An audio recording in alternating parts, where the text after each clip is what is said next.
From its debut in 1989, with a lightweight design and retro exhaust note that capture the fun and excitement of sports cars of the 50s, the Mazda MX-5 Miata has captured the attention of the sports car world, winning numerous awards and accolades for its design, ability, and value. By its 25th anniversary in 2015, worldwide sales approached 1 million units, an amazing achievement for a two-seater runabout that handily exceeded the venerable Chevy Corvette's output for the same period. Today we are in the fourth generation for which model years 2016 and 2017 have been singled out for this award.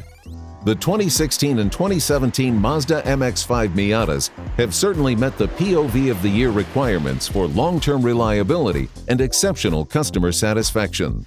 But more than this, the MX-5 delivers a unique brand of spirited rear-wheel drive performance, precise handling, and affordable drop-top excitement that's fun to drive and even more fun to race. In a class by itself among roadsters, the Mazda MX-5 Miata easily converts from top-up to top-down motoring, whether with its manual soft top or its power retractable hard top. All this plus the MX-5's high reliability ratings of 4.5 out of 5, low repair costs, and pure joy that it brings to motoring has convincingly proven its worth to the New England Motor Press Association and WheelsTV, who hereby present the 2016 and 2017 Mazda MX-5 Miata and Mazda Motor Corporation with the 2019 WheelsTV POV of the Year Award.